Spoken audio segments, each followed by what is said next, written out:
Good afternoon, everyone. My name is Charlotte Mal. I'm a second year master's student in sports sciences for health and performance at the University of Paris-Saclay. And today I will be the moderator of this e-conference on the topic of gender equality. This e-conference is part of an ongoing series organized by the EUGLOH Alliance since 2020, focused on diversity and inclusion. And for this edition, University of Paris-Saclay and University of Novi Sad decided to co-host a conference dedicated to exploring the fifth goal of the United Nations 17 Sustainable Development Goal, which is gender equality. So gender equality is not just a fundamental human right, as you know, but it also serves a crucial cornerstone for a peaceful, a prosperous, and a sustainable world. And today, we are bringing experts, international experts, and student associations to explore this topic and delve into critical themes, including semi-peripheral perspectives on gender studies, implicit gender biases, the sex by categorization subversion by women pioneers in big wave surfing, and feminism on campus. As participants, you will gain valuable insights into ongoing research on gender studies and best practices for an intersectional feminist association. The conference is designed to foster meaningful dialogues and collaboration with the ultimate goal of contributing to a more equitable world. Whether you are a passionate advocate for gender equality or a seasoned professional or just someone simply interested in the cause, this e-conference offers a platform for knowledge exchange and collective action. In that regard, I inform you that at the end of this e-conference, you will have the time and space to exchange with our speakers. I will now introduce our first speaker of the day, Professor Zorana Antonijević. Zorana Antonijević is a gender studies scholar and independent researcher, and she's a gender equality expert for various international organizations, CSOs, and governmental institutions. The core of her research interests include gendered institutions, care and security policies, and critical studies on men and masculinities. Professor Zorana, the floor is yours. Thank you, Charlotte. Good afternoon to everyone, and thank you for having me here. In my presentation, I will give you an overview of the development of gender studies in the semi-periphery, taking Serbia and gender studies at the University of Novi Sad as a case study. I will conclude with the challenges the gender studies academic programs are facing in the context of predominantly neoliberal academia and anti-feminist backlash globally and locally. So let me start by explaining what semi-periphery means in this talk. It is a term coined by a feminist scholar and sociologist, Marina Blagojević-Hewson. She explained it as ambiguous social system placed between the center, global north, and the periphery, global south, but with the characteristics of both. That means, in our case, for example, being as a semi-peripheral country, being too white, too industrial, and too developed to be part of the global south, but at the same time, not part of the global north either, because as you know, we are still striving to become a part of the EU family. It does not necessarily mean explicit geographical areas, such as, for example, Eastern, Central Eastern, or Southeastern Europe, where Serbia is based. Still, the structural specificity of particular region, for example, being a post-socialist, post-conflict and transitional economy, must be considered. What is important to understand semi-periphery as a concept is the relationship between semi-periphery and the center, marked by constantly chasing a moving target, in our case, of course, EU accession, and endless economic reforms from socialist to capitalist market. The result is a never-ending effort of catching up with the center. Also, you will see that in my talk, I will use term women and gender studies as synonymous, although there is a conceptual, theoretical, and even practical differences between them. So how it is linked, this semi-periphery situation in our case of gender studies at Novi Sad University? Contrary to some examples from other countries, and these countries are placed on global north or in west, if you want to use that geographical term, in Serbia, gender studies emerged from feminist grassroots activism. Some scholars see it as one of the most important products and evidence of the success of women's movement. Others see it as a dynamic process between three actors joined in the so-called Velvet Triangle, which is represented by women's movement, academia, and broader societal reforms in the country, and those in an education system externally, such as, for example, EU development in education in EU. The development of gender studies in Serbia is defined or divided into three phases. The first one, I will call it raising awareness of the importance of gender studies. The second one is institutionalization of gender studies in academia. And the third one is marked by expansion and standardization of gender studies linked to so-called Bologna process or reform of higher education in Europe. Taking this as a point of departure, the first phase started in gender studies in Serbia started in late 70s in a socialist Yugoslavia with an initial group of female intellectuals, activists, and social feminists. The turning point was international conference Comrade Women in Serbian Drugarca Žena in 1978 that gathered together feminists from UK, France, Italy, and former Yugoslav centers, Zagreb, Ljubljana, Sarajevo, and Belgrade, and also some feminist scholars from Novi Sad was present there. Unfortunately, the dissolution of Yugoslavia and wars in the Balkans provoked different forms of feminist mobilizing, being primarily anti-war and anti-violence initiatives.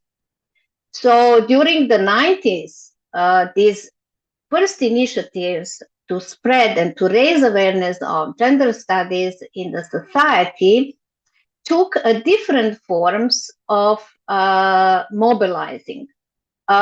These groups during the 90s matured into more formal women's non-governmental organizations, actively working with war refugees, violence against women, and other urgent issues. However, this education for gender equality was not forgotten. Parallel with these urgent initiatives, because we are in the midst of the war, informal education programs started to emerge in major urban centers in Serbia, Belgrade, Novi Sad, and Niš. These programs were outside of academia and generously supported by transnational feminist networks. The establishment of women's studies and research in Novi Sad in 1997 was a part of this trend. The main aim of this civil society organization was to offer non-degree interdisciplinary courses in women's studies. At the time, the University of Novi Sad had no gender or women's studies courses at any discipline. The Women's Studies and Research program introduced innovative teaching methods and curricula unknown to the mainstream higher education courses. The duration of the program was equivalent to master courses, and it lasted 2 years. The range of topics included gender perspectives within various disciplines, from science to arts and humanities, literary, history, even theology. And of course, women's position in all areas of society was presented to the students. From 1997 to 2008, over 150 women and men participated in these non-formal educational programs.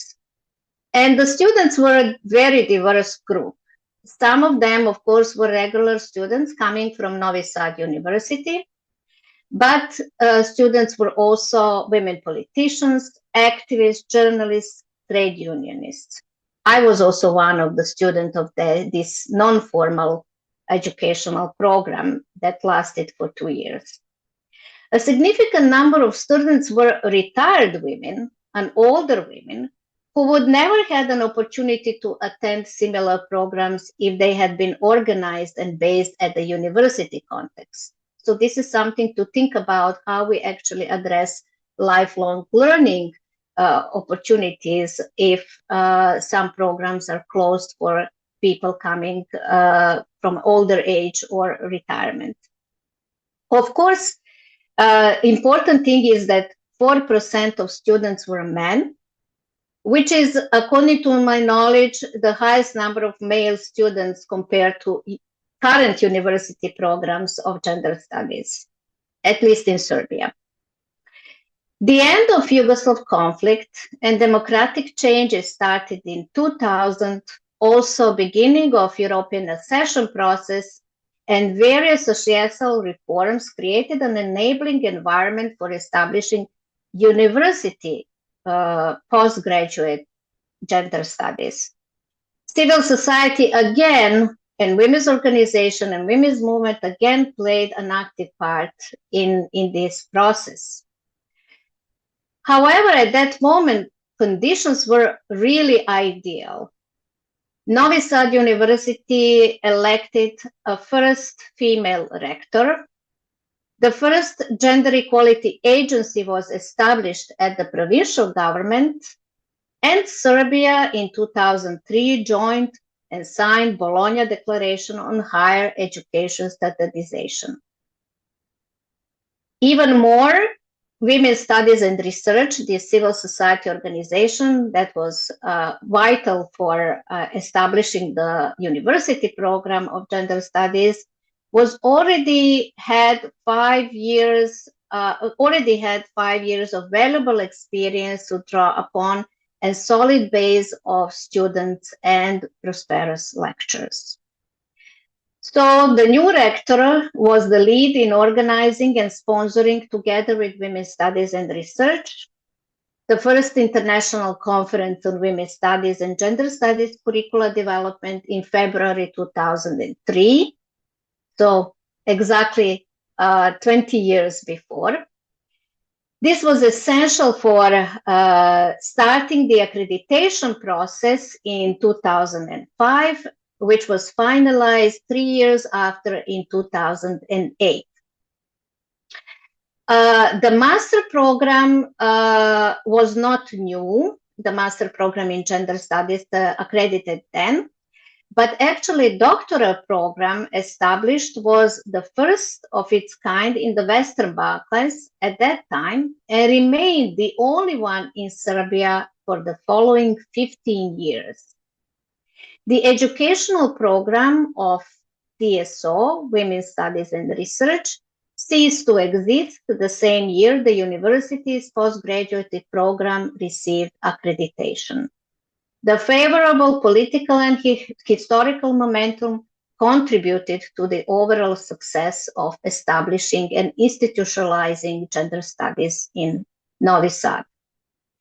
Today, we have over 60 PhD and master theses defended. However, after accreditation of the master and doctoral program accreditation expired in 2016, neither master's or doctoral programs were renewed for several years. After such a successful start and significant number of students enrolled, how have gender studies been so easily allowed to atrophy after 15 years?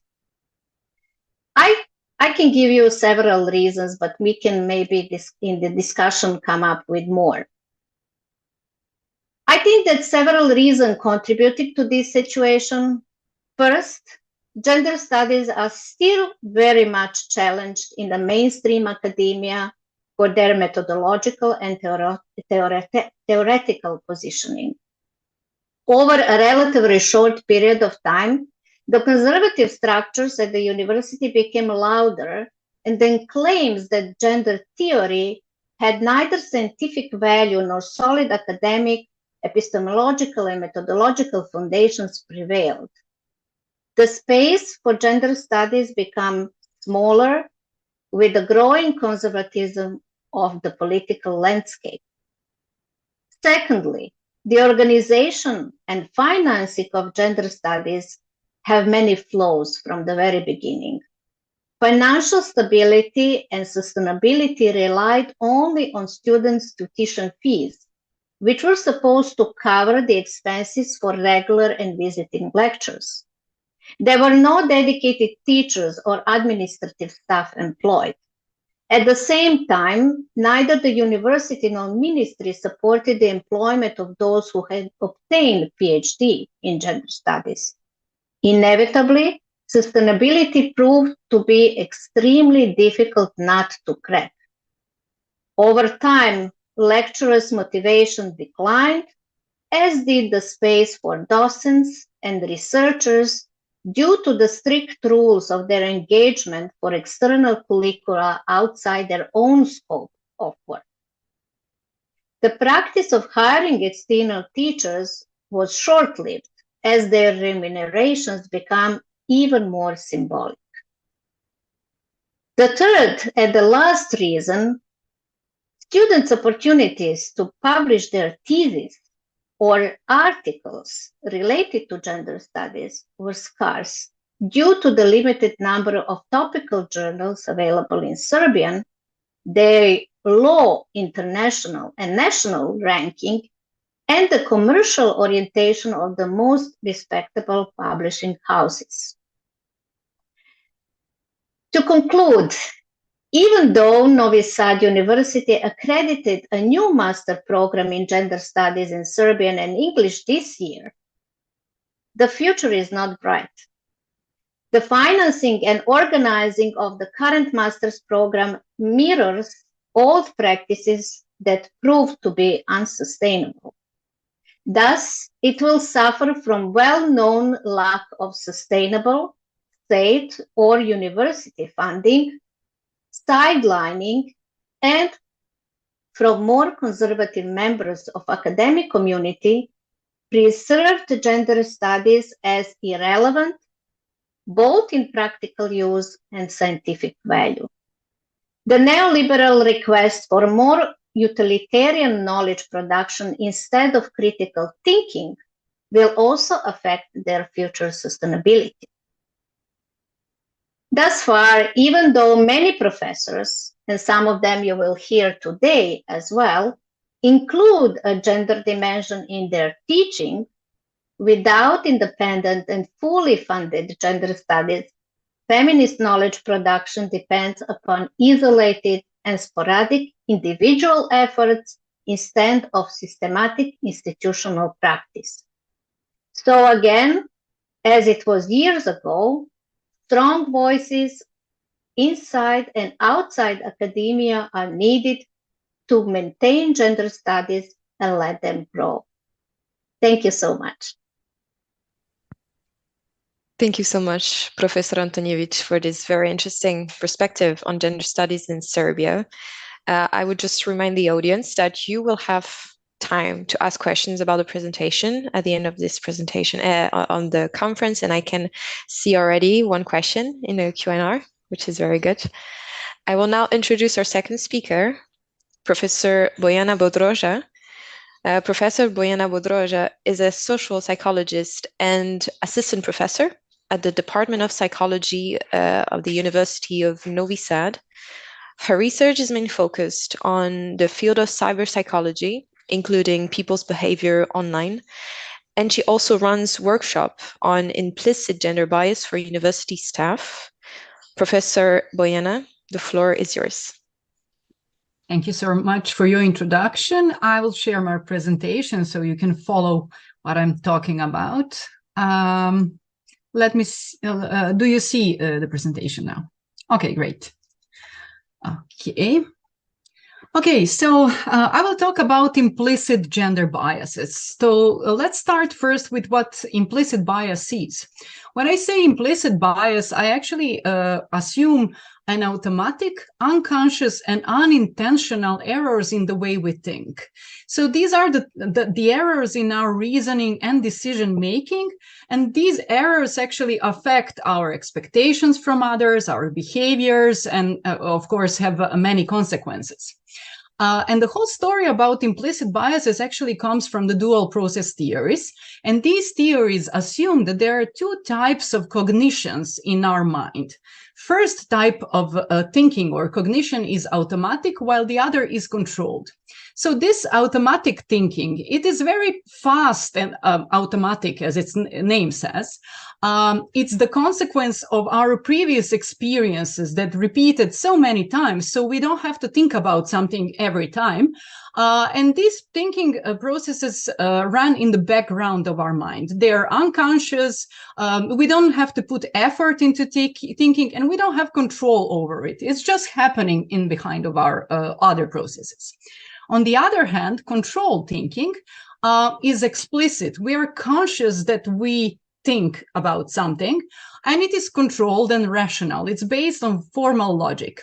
So when we think about something, for example, while I'm talking right now, I know that I'm thinking about it and talking, and that's the example of controlled thinking. I put effort into what I'm talking, and my attention is focused on this process.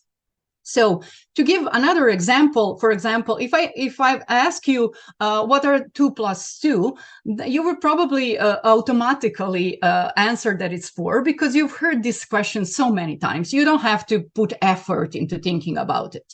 On the other hand, if I asked you about some very complex mathematical problem or a task, you will have to put more attention, effort into solving the question. So these are the two different processes that run in our mind. So the next topic I will raise are the stereotypes. And why stereotypes? Well, the stereotypes are example of automatic cognition. When we see a person at the street, if that person reminds us of, is typical of some group, it will raise the stereotype automatically. So these stereotypes are actually widely held and overly simplified beliefs about some essential characteristics of an individual only because that individual belongs to a certain group. And what is very important to say is that stereotypes, and we all possess stereotypes, and stereotyping as the process of thinking is inevitable. It comes from our very well-paved patterns of thinking, which are automatic. So when we see other people, when we encounter other people, we tend to describe them, and we use certain attributes to do that. And these attributes that we use for describing individuals can be grouped into two broad categories. First category would be communal characteristics, and these are all the attributes that relate to our interpersonal relations. We could say that some individual is warm or cold, or on the other hand, that person is compassionate, emotional, supportive, etc. While agentic characteristics, they include attributes such as confident, ambitious, independent, brave, etc. And if we think about these two groups of attributes that we use for describing individuals, they are actually gender stereotypes. We expect women to be warm, compassionate, cooperative, caring, and on the other hand, we expect men to be independent, ambitious, direct, etc. So if women behave in line with these communal characteristics, and while men behave in line with these agentic characteristics, they will be perceived positively. However, if men behave in warm and compassionate way, there is some chance that they will be perceived negatively, as well as women who depend too independently, too ambitiously, etc. So this is the core of gender stereotypes. So why are gender stereotypes important today? Well, they're important because implicit gender biases are tightly related to them. So these implicit gender biases are actually our cognitions and behavior, which are shaped by these biases, which are unintended and implicit and unconscious. And they actually come from our exposure to cultural stereotypes of women and men. And of course, as I already said, these implicit biases have consequences. For example, in hiring people, in career advancement, as we will see very soon. It is important to mention that these gender biases are especially strong and have more important consequences in male-dominated areas, such as STEM, sciences, IT, CEO, etc. And also, very important thing to say is that not only men, but both men and women are susceptible to these biases. So we all have such biases. And today I will mention 4 types of these implicit gender biases. There are many more, but I focused only on these 4 as they are the most often. I will talk about likability bias, attribution bias, performance bias, and maternity bias. So let's start with likability bias. This bias is tightly related to gender stereotype. But this bias especially affects women who take the position of power, some leadership positions. On one hand, we expect women to behave in gender stereotypical way, to be warm and sensitive, caring, while on the other hand, from leaders, we expect them to be ambitious, very direct, etc. So when women take positions of power, they're in some kind of conflict between the gender role of women and the role of leader. And whatever type of behavior a woman chooses in this situation, they will have penalties. If they behave in a warm and caring way, they will be perceived as incompetent. While on the other hand, if they start behaving assertive and direct, they will be less likable because it's not something that we expect from women. And I guess you probably heard many times that when we talk about successful men, we will describe them as powerful, assertive. However, when people talk about successful women, they will quite often be described as bossy or aggressive, something that that is less likely to be heard of a man. And here are some data from the business sector. I will talk about some information from Harvard Business Review. It's the review of this review specifically examine how managers give feedback to men and women employees.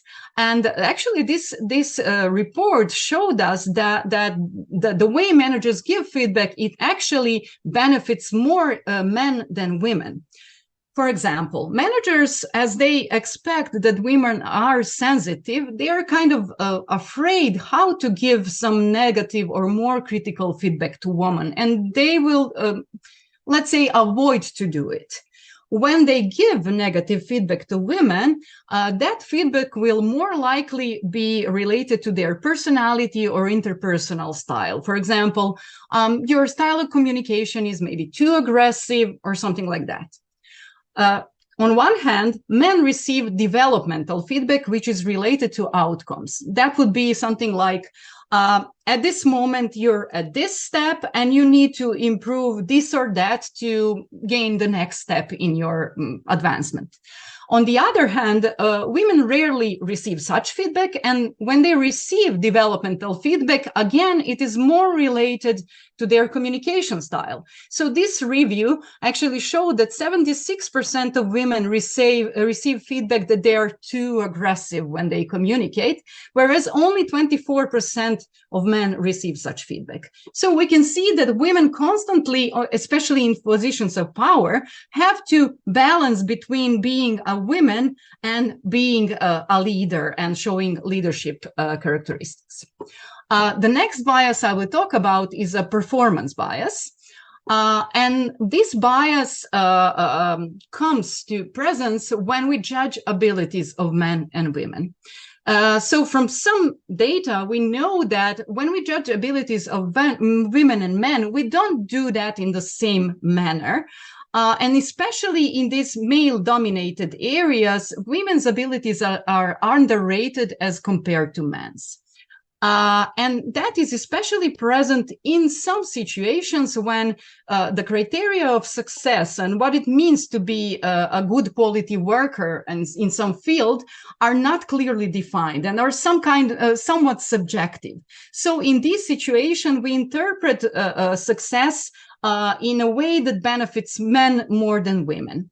And here is one academic study which showed us, actually, this study, the authors supposedly opened a laboratory position for laboratory manager officer at science faculty. And they asked a number of professors from the fields of biology, chemistry, physics to evaluate the applications. Actually, there was only one application or one type of CV and motivation letter, but what they did, that they changed the gender of applicant on that application, and that they sent that application to a number of these professors. And results showed systematically that female applicants with the same application as male applicant were perceived and judged and rated as less competent, less hireable, and deserving of less mentorship. And they were also offered a smaller starting salary. And this could all be attributed that the lower hireability of female applicant was all due to their lower perceived competences. And it is really important to stress out that actually this kind of bias in this study was shown by both men and women professors who evaluated applicants. So it was not something that affected only men, it affects both genders. The third bias is the attribution bias, and it's tightly related to the previous one, performance bias. So when we judge the success of women, we attribute their success to hard work and determination, while on the other hand, when we judge men's success, we attribute that to talent and ability. And this is, again, especially in male-dominated areas, for example, science, mathematics, and these fields. And this attribution bias has very important consequences. For example, we know from big educational effectiveness studies such as PISA or TEAMS, I guess you've heard about them. These big studies, they include a large number of countries from the whole world, and they measure students' achievement in mathematics, science, and some other areas. And although through history, men were better in mathematics and science, in recent decades, in most of the developed country, boys and girls started having the equal achievement. So there are no differences between boys and girls. They are equally successful in, for example, mathematics. However, when we measure their confidence in mathematics and their self-efficacy, we constantly have very stable cross-cultural results that although girls have the same success in these areas, they are less confident in their achievement. And finally, I will also mention maternal bias. This bias occurs when we get the information that certain woman is also a mother. And that information triggers the assumption that as that woman is a mother, she will probably be less interested in work, less dedicated to career, less competent, only because she's probably dedicated to her mother, the role of mother.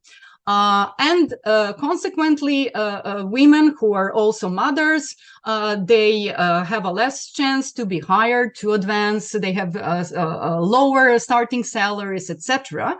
But what is also very interesting, that this type of bias also affects men. And it affects men, for example, who decide to take days off to care for children or something. So these men would be also, they will also receive poorer performance review, or their salaries will grow slower over the career. And so they will also be affected. So to conclude, I introduce you to a number of implicit gender biases, which are the consequence of our pervasive cultural stereotypes of men and women. And what is important is that they affect both men and women, and also, to go back to the beginning of our story, these biases are automatic. They're the fact that they are the consequence of something that we lived through our whole life made them very automatic in the style, in the way we think, and therefore they're hard to change. But they're not unchangeable. How can we change them? Well, first of all, we need education. But education about these implicit biases in itself is not sufficient. So it's not sufficient just to hear about these biases. We also need to make a decision that we want to stop these biases. So we need to control these patterns of thinking when they appear in our mind. So to conclude and to send a message to all of us, we should not feel blame or shame because we possess these implicit biases, but we still have to take responsibility to change them. So thank you so much. That's all from me. Thank you so much, Professor Bojana, for your presentation and for making us reflect upon our thinking processes and the influence of stereotypes on our cognition and our behaviors. Our third speaker is Professor Anne Schmitt. Professor Anne Schmitt is an associated professor at Paris-Saclay. Her research focuses on gender, body, and social class in sports practice, particularly in school sports and in water sports. She has published in 2021 an article called "When Women Surf the World's Biggest Waves, Breaking Gender Barriers," published in Sport and Society. And Professor Schmitt, the floor is yours.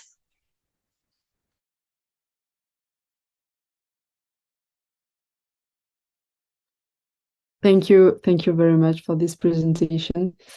I'm just trying to share my screen.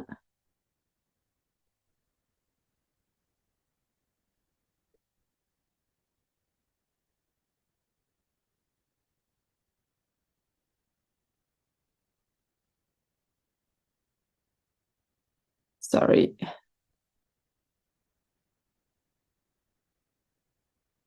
So can you see the presentation? Okay, thanks. Okay. So I'm gonna talk about my work, my research work about big wave surfing in collaboration with my colleague Anaïs Bouillon from Paris-Saclay as well.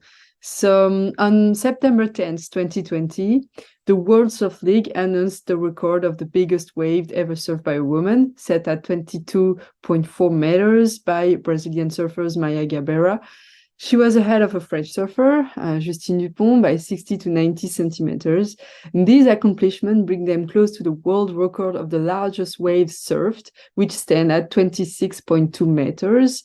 The institutionalization of big wave surfing, undoubtedly the most prestigious discipline in the surfing world, has long excluded female surfers. The recognition of XXL female surfers by the World Surf League is a recent development dating back to the 2010s years, and resulting from the pioneers' effort of a selected group of women.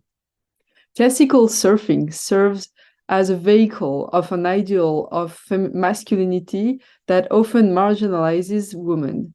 In this context, big wave surfing is an empirical illustration that reinforces the notion of standardized bodies and gendered presentation within many sports, becoming a pioneer in sports associated with strong masculine values and reviling men transgress of fundamental norms within the sporting world, the strict separation of the sexes in competitive sports.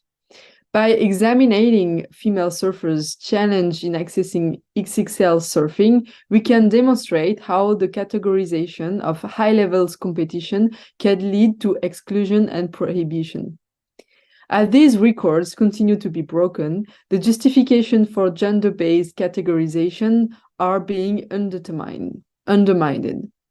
It becomes apparent that categorization is more of an institutional choice than a reflection of natural differences serving as a product of social practices rather than a foundation for them.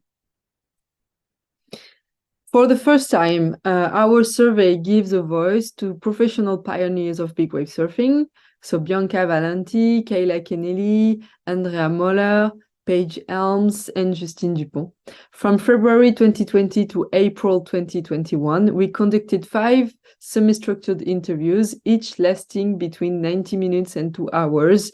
Our objectives was to explore various themes related to the surfers' experience in classic and big wave surfing.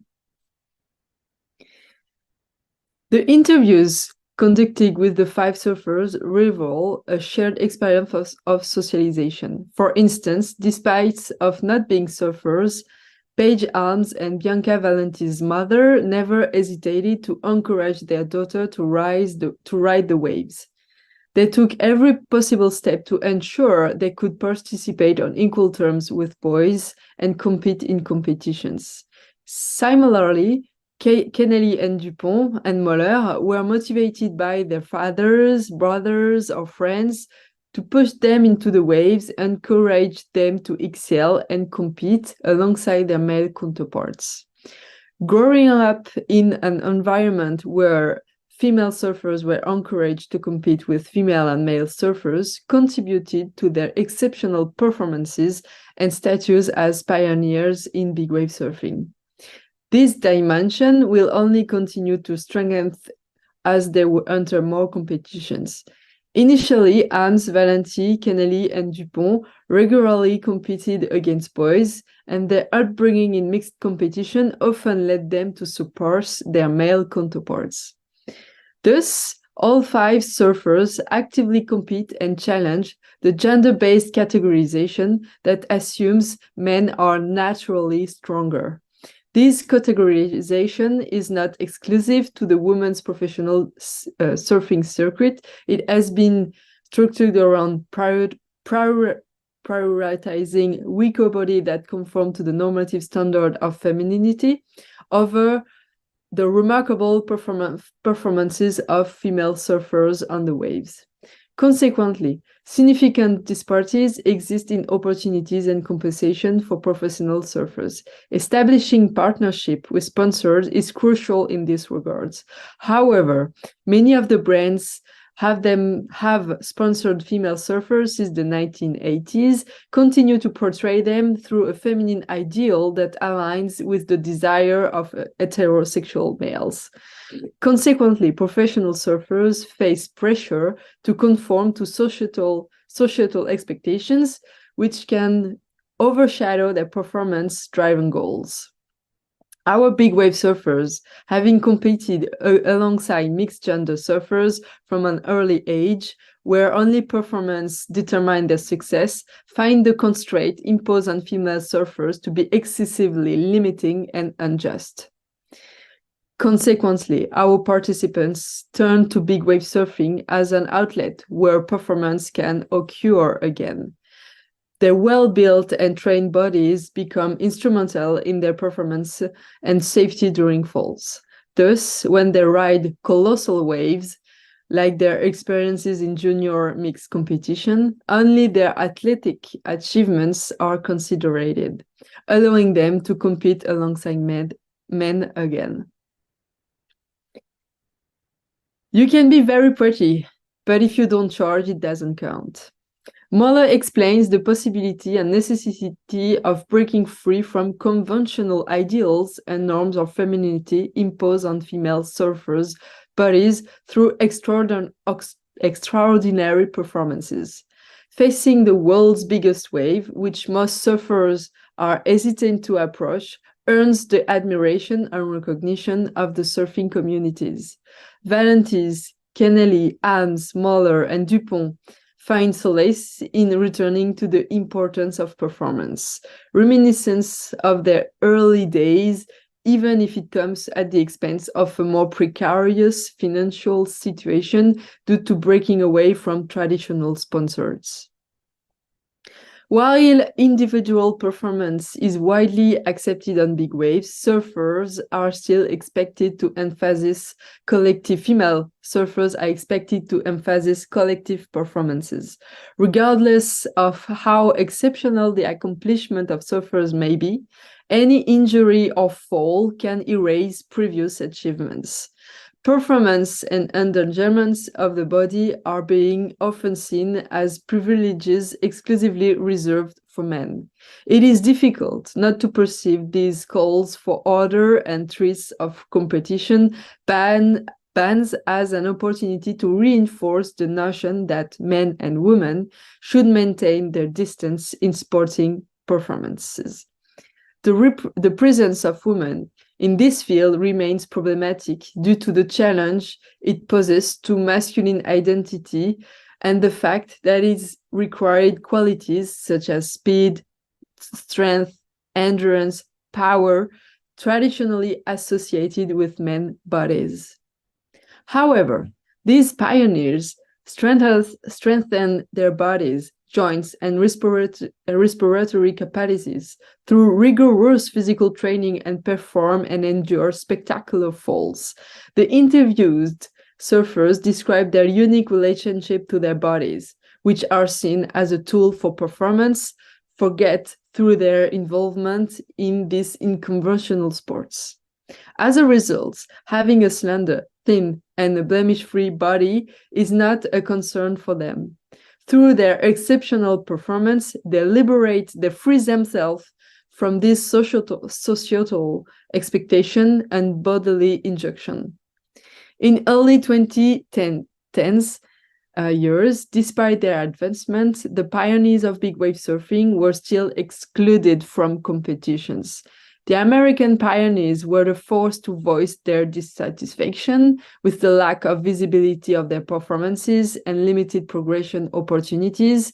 In 2015, Valenti and 3 other surfers acted and established the Committee for Equity in Women's Surfing as a legal and political tool to advocate for their rights. Under pressure from the CEWS, the World Surf League, the WSL, eventually granted equal reward for both men and women. However, achieving collective access to competition came at the expense of individual exclusion for some movement spokesperson, as Valenti. In 2016, while the CEWS successfully settled a case with the organizers of the Mavericks competition, which is in north of the Bay Area, San Francisco, Valenti herself was not invited to compete. That's her home spot. She's surfing Mavericks since the beginning. When the New York Times asked about Valenti's sidelining, Jeff Clark, the organizer of the competition, reportedly responds, "She's not crazy to have understood it that way."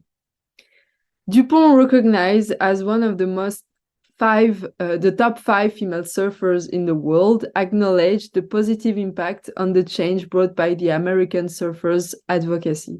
However, she believed only performance should determine access to big wave surfing competition and the associated opportunities. In her view, it is unjust when other factors precede performance recognition. Being treated solely as a woman and not recognized as one of the best big wave surfers could undermine her legitimacy in this sport. Conclusion. The performance of female big wave surfers continue to improve with each passing winter, approaching records set up by the male counterparts. Given that surfing takes place in a natural and neutral environment, some question why it shouldn't be a mixed sport, allowing both women and men to compete together. But what would happen if Dupont rode a bigger wave than the current men's world record In such a scenario, will the WSL continue to separate the sex categories? The separation of sexes remain a strong norm in big wave surfing, manifested in the distinction between toe-in surfing and paddling surfing. Toe-in surfing is when the surfer is pulled by a jet ski. Paddling surfing, no assistant, you just have to paddle on your own. The need for physical power, which the interviewees argue benefits man's body, is one of the justifications regularly invoked for maintaining gender segregation. Toe-in surfing, where jet ski tow a surfer, negates this presumed advantage of men. However, paddling surfing seems to uphold gender categorization in big wave surfing. Valenti and Grant Baker surfed the same waves at Mavericks and were nominated for the WSL Award 2021 in the category Biggest Wave Caught by Paddling. Valenti was nominated in the ladies category, whereas Baker was nominated in the men's category. They were literally on the same wave. This occur raises questions about gender segregation in big wave competition.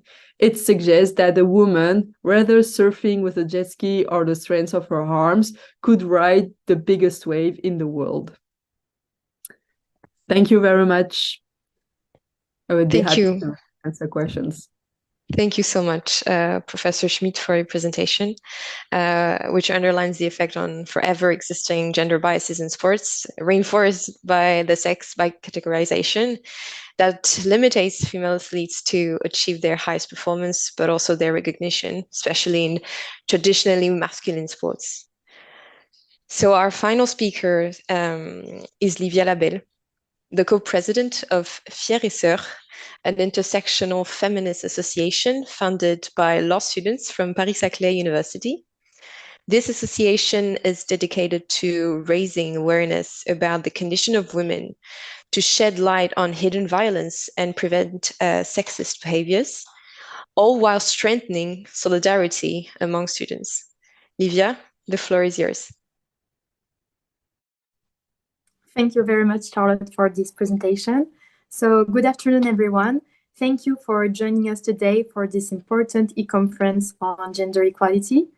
We are here to engage in a critical dialogue about feminism on campus, its significance at the university level, the crucial role of student-led initiatives, and the profound impact of cultivating an inclusive and equal educational environment. So let's start by saying that feminism on campus is far from a mere buzzword. It's a call to action, a commitment to equality, and a recognition that every individual, regardless of gender, should have the same opportunities. Our campus, which is often regarded as a haven for intellectual growth, should be inherently grounded in inclusivity. And universities are the breeding grounds for future leaders and policymakers, and therefore fostering feminism on campus is an investment in a more equitable and just society. So student organization play a pivotal role in shaping the culture of a campus, and taking part in a feminist association is an excellent opportunity to take actions into your own hands, because it provides a platform for individuals to join forces, share experiences, and collectively advocate for gender equality. So allow me to introduce you to our association, Fières, which could translate in English as Proud and Sisters. Fières is an intersectional feminist association founded by 4 law students from Paris-Saclay University. And it is dedicated to raising awareness about the condition of women through dialogue, listening, and advocacy to shed light on often overlooked forms of violence. And it aims to prevent sexist behaviors and to promote solidarity among students. And today I will delve deeper into the workings of Fières and how we try to promote gender equality. So one of the association's main projects is the annual charity gala, which serves as a platform for raising funds to a chosen charitable organization. And it brings together a diverse group of individuals, legal professionals, professors, and students, which are all gathered for the same cause. And the gala welcomes distinguished speakers such as lawyers from the Paris Bar Association. And these experts share insights about legal aid programs that are designed to promote help to victims. And last year's gala was a remarkable success, with Fières raising over 2,500 euros for La Fondation des Femmes, which is a prominent French organization that provides help to women and children victims in precarious situations. And as we look forward for our second annual gala, which is scheduled for the 20th of January 2024, we are excited to announce that all the profits will go to the Flora Tristan Center, which is a center that we work with and that is dedicated to help women victims of domestic and sexual abuse. So you are all welcome to participate if you want to support these women. Then earlier this year, we took a significant step forward in our mission because we organized our inaugural conference, which was focused on the critical issue of women who are victims of domestic abuse. And this topic holds a special place in our hearts at Fières because our association was created as a response to the alarming increase of domestic abuse and feminicides during the pandemic. So this event not only brought attention to a pressing societal issue, but also provided a platform for experts to educate our community. And so a criminal law professor talked about the recent laws designed to support women who are victims of domestic abuse, while a representative of the Flora Tristan Center shared invaluable insights into the intricate cycle of violence. And these events serve a dual purpose. First, it informs our community about the reality of gender-based violence, but it also equips us with the tools to recognize and combat such forms of violence. Then another way feminist association can promote gender equality is by organizing debates on a wide range of topics. These debates serve as a platform for open discussions, allowing members to delve into various aspects of feminism, gender equality, and social justice. So before moving on to the next part of this presentation, I would like to stress that being part of a feminist association can significantly impact your future career path, allowing you to make a difference into your chosen field. Because, for example, I aspire to work in international and European business law. And so recognizing that the intersectionality of law and gender studies, I decided to leverage my involvement in the Feminist Association to bring these two domains together. And so in collaboration with the European Lawyer Student Association from the same faculty, I decided to organize a conference which is focused on women's rights in the European Union. So this initiative not only allows me to contribute to the advancement of gender equality, but also provides me with invaluable experience in my relevant field. So I really think that the beauty of Feminist Association is its inclusivity, because regardless of your field of study or professional aspirations, there is a place for each and every one of you. Whether you're studying law, medicine, engineering, or even arts, you can add a feminist dimension to your studies. And so by organizing events, leading initiatives, or simply participating in discussions, you can contribute to the promotion of gender equality within your domain. And now I would like to draw your attentions about an initiative from Paris-Saclay University, which is the Sexist and Sexual Violence module. This innovative course is designed to equip students and university staff with the knowledge and skills to recognize and combat sexist and sexual violence within the university community. So one of the key strengths of this module is its proactive approach to prevention, because it arms students with the knowledge to recognize early signs of potential issues. And so that way, the university aims to create a community that is vigilant and supportive. The commitment of Paris-Saclay University to the Sexist and Sexual Violence module reflects a broader recognition within academia of the need to address these issues head-on. By integrating this module into the university's curriculum, the institution sends a powerful message that prioritizes the safety, well-being, and academic success of all its students. And as an association, we take great pride in promoting and supporting this initiative because the Sexist and Sexual Violence module represents a significant stride to create a campus culture that rejects all forms of discrimination and violence.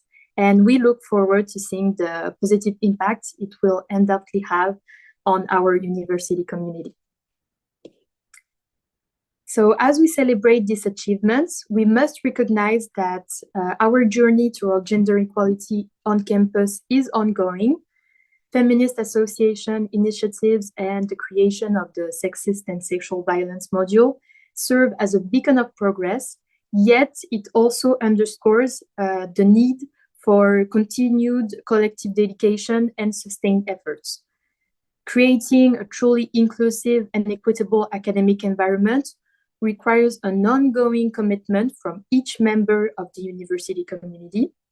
And together we can contribute to the transformation of not just our university, but also society at large, fostering a future where equality is not just a goal, but an everyday reality. Thank you. Thank you so much, Livia. First of all, congratulations for the association and all the successes so far.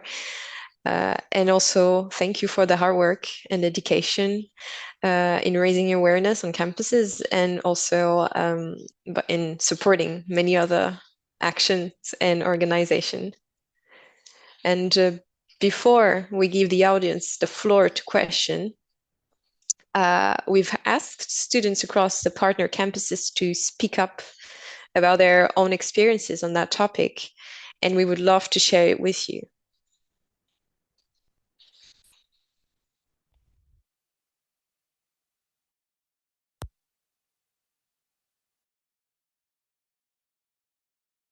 So for me, it opens opportunities and it encourages conversations about the topic that were not talked before. And this, of course, allows us to not have these gender biases when it comes to decision making and so on.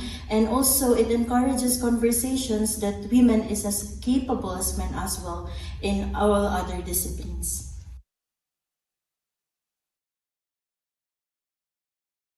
From my experience, I have encountered gender bias since I'm a medicine student. In a hospital, I've seen most chief departments are men, whilst most doctors are female and most medicine students are women. In my class, for an example, there are only 30 male students, while we are 120 students in total. And it makes me feel like maybe in future I may have it more difficult to thrive in my professional career. Not only me, but everyone, that this doesn't only limit it for being a woman, but also to men, you know, like But at some point, how do I face this? At the first point, maybe we feel devastated. I actually, of course, I take it sometimes very seriously to the point that it becomes one of my breakdown point. But at that point, I start to think and I start to like enhance what I can do with myself. And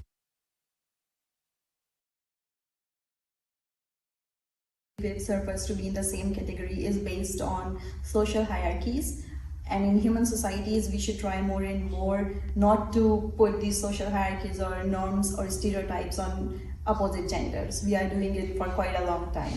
And for the roles such as sports and STEM or other research related field, we should promote these things based on merit and fairness instead of genders.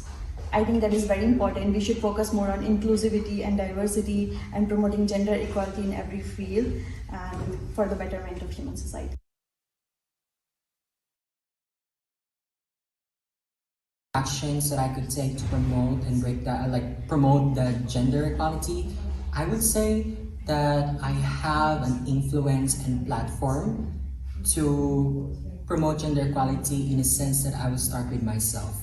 Starting with myself by breaking the gender stereotypes, the gender biases, and gender premonitions that we have that are deeply embedded in our society. In that sense, if I start on myself, I think it will have a ripple effect on people around me.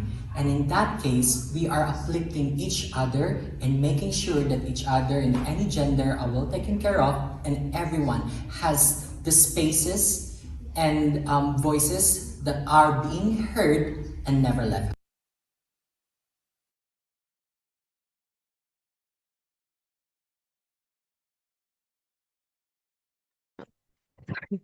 Now we will launch 4 questions in a poll for you to answer.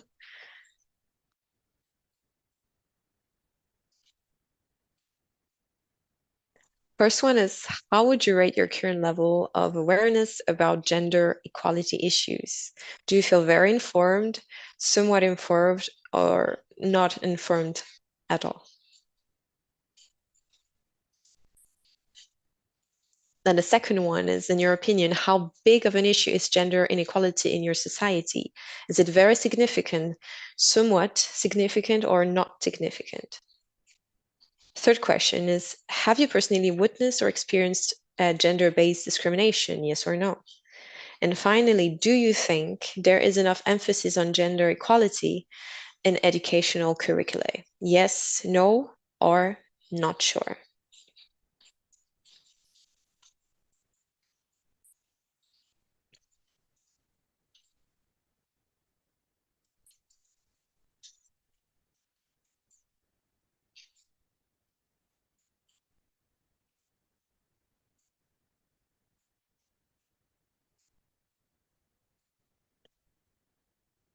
I think that the time to answer is down. So it seems that, well, majority of you feel like you are very informed, or at least pretty informed on your gender equality issues, which is a good sign in my humble opinion. Nobody felt not informed at all, and I think that maybe our presentations had a little to do with it, which I'm very glad. Then, in your opinion, how big of an issue is gender inequality in your society? 84% of you said it appeared very significant. 14% somewhat significant, and 2%, so one person answered not significant at all. Then have you personally witnessed a gender bias discrimination? 80% has already, whereas 20 seem to have not witnessed any gender bias discrimination. Then do you think there is enough emphasis on gender equality in your educational curricula? 75% of you answered that they do not think so, so no.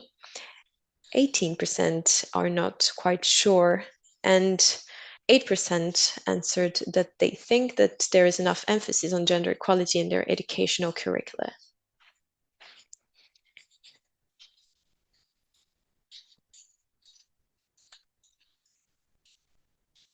So now that we have watched videos, answered polls, we can finally focus on your question and answers. So I'm going to read the first question for Professor Zorana. Professor Zorana, in your opinion, what is the biggest challenge today to gender equality in Serbia and in Europe as a whole?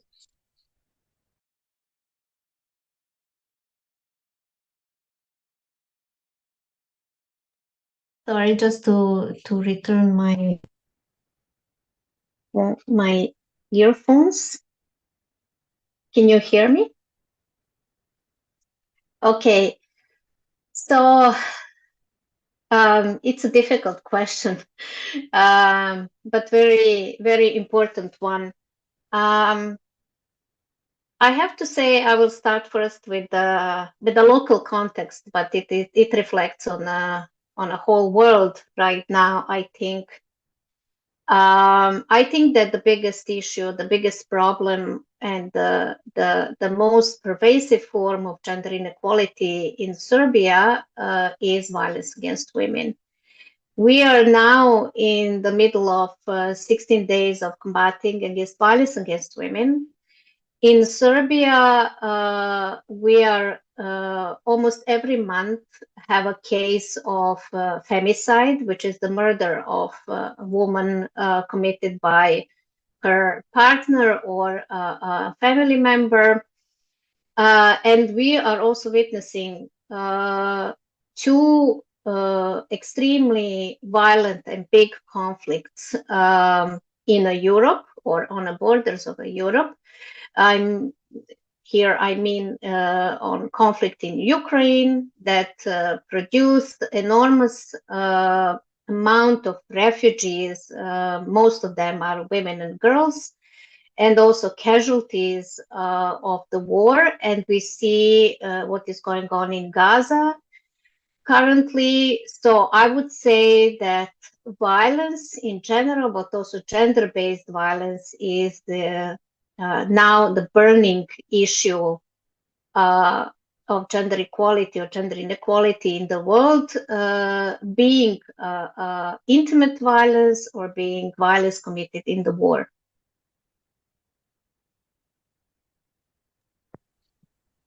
Thank you so much, Professor Zorana.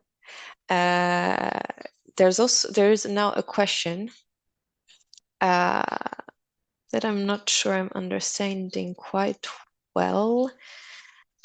Yusuf, maybe you could re-ask the question, and I would first go to the third question. Are there any studies on the age at which people start to show implicit gender biases? I think this one is for Professor Antonijević. No. For me, Professor. probably. No. Okay. Yes. Thank you for absolutely. all of your questions. I will try to respond briefly.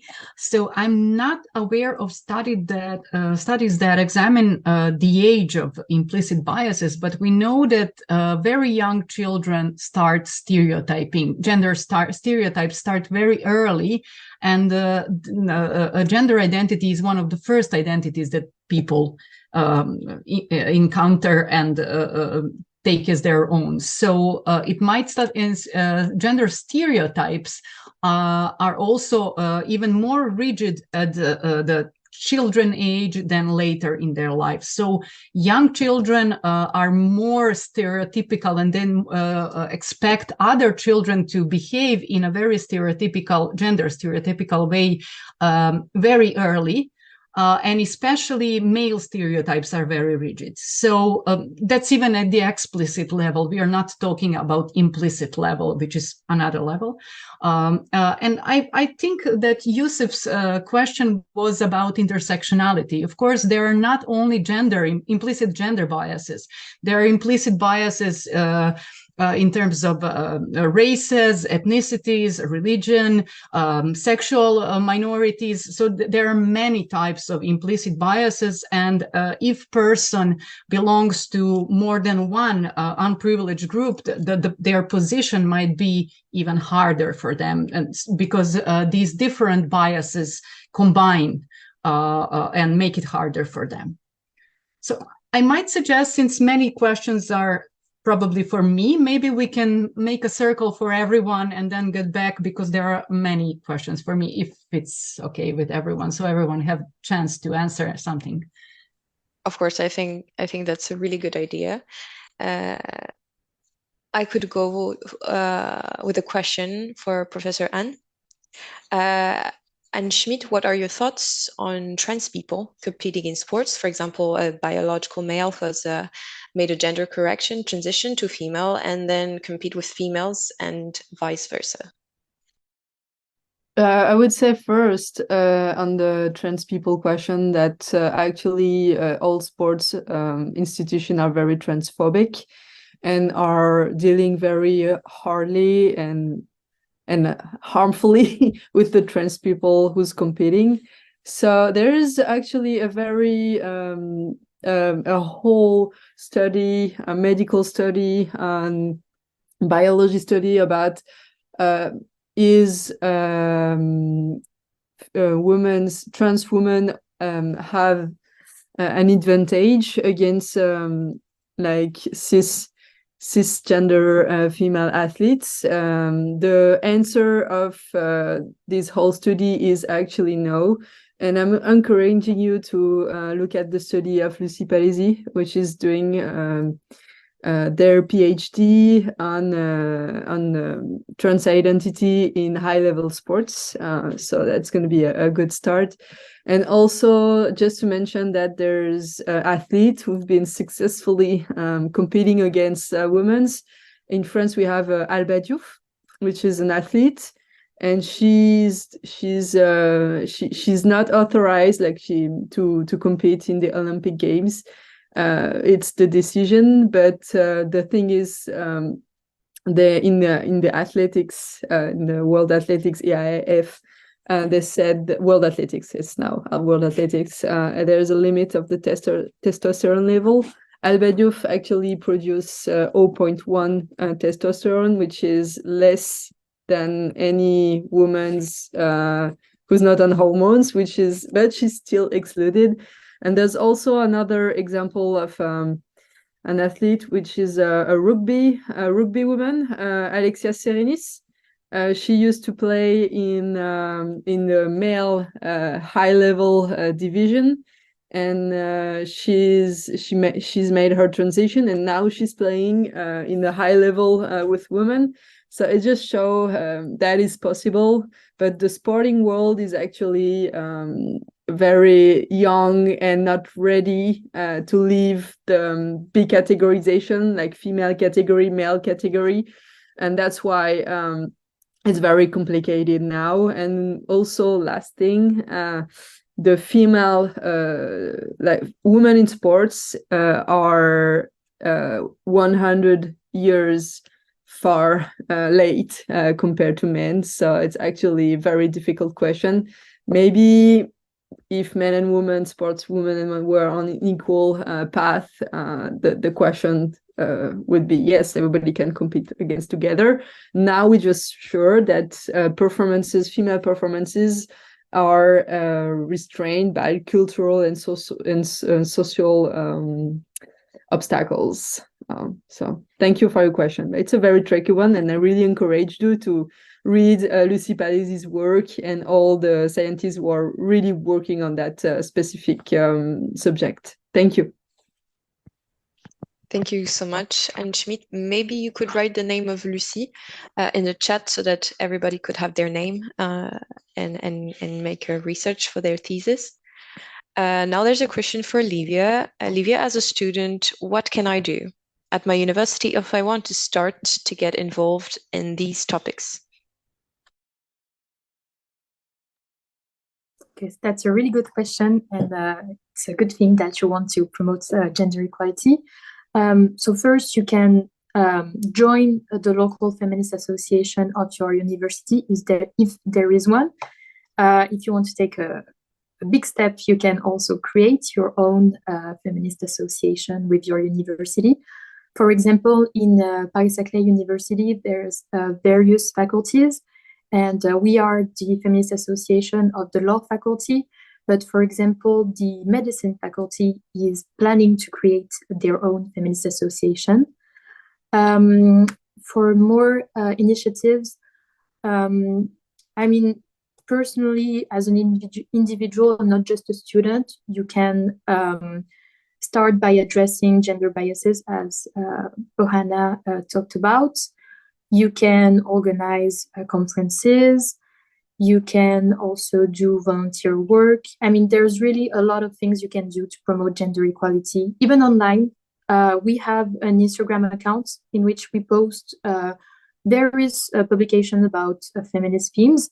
So maybe like get in contact with an organization and write about what you are passionate about. I mean, there's endless possibilities. Thank you. Thank you so much, Livia.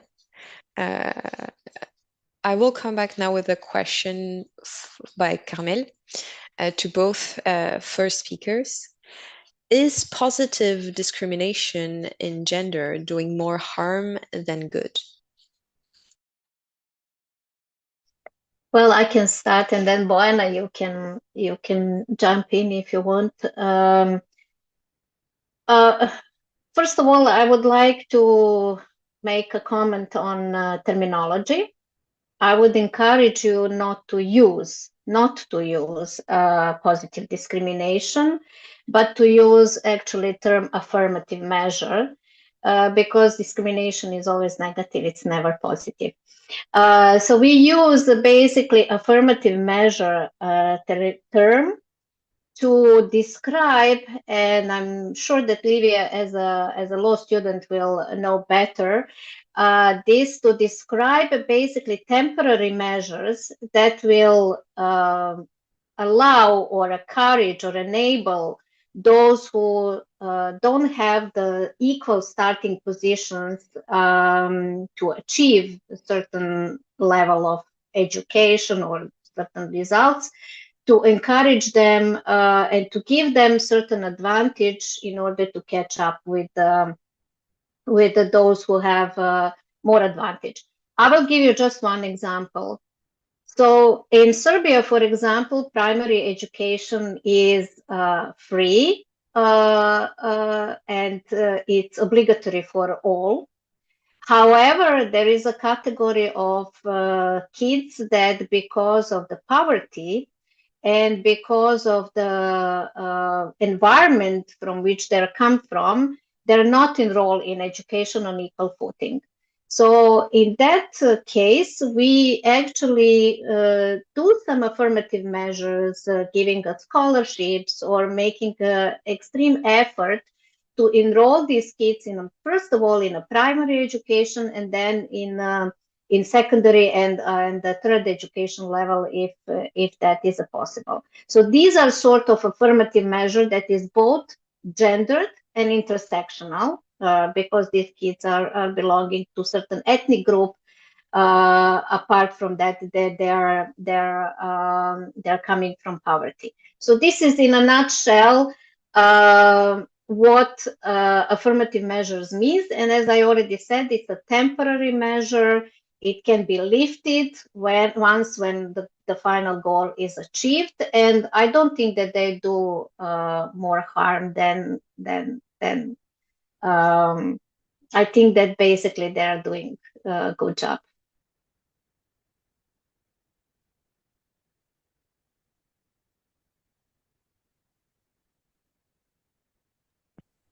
Professor Bojana, do you want to add something Yeah, that? I can add. I just read a recently published article on gender quota policies, which showed that actually, if they are introduced without any supporting measures, they might not be very effective, because people perceived, if it's only, for example, in our parliament, we have quota policy, but if people perceive that more women are accepted or introduced into parliament, but they were not as good or having good qualifications for that, it doesn't introduce a better perception of that policy and gender equality. So it's not only about these superficial measures. We need to really support both genders, but also other unprivileged groups on many other bases in order for these politics and policies to be effective. It's not only these superficial measures that can change a lot. So that's addition maybe to what to this question. Thank you so much, Professor Bojana. I think we have time to address a last question. Maybe one either for Professor Schmitt or for Livia. I don't know what to choose. But there was one interesting one about Livia. You mentioned a mandatory, a model you presented, and Emily asked if you think this model should be mandatory, because she's afraid that the only one attending the module would be people that are already concerned, although it should be a priority to raise awareness among everyone. So what do you think about putting this module as mandatory? So actually it is mandatory for Paris-Saclay students. So everyone is required to participate in this module. And it's really effective because, well, it's short, it's simple, it presents gender equality and gender problems for doctorate students, university staff. So really, I think that it's really important that the university made it mandatory, because, like the question said, I think that if it were not as many students would have taken it. But I know, I think it's really good that they made it mandatory. And I think that it's something that in all universities and everyone should be familiar with.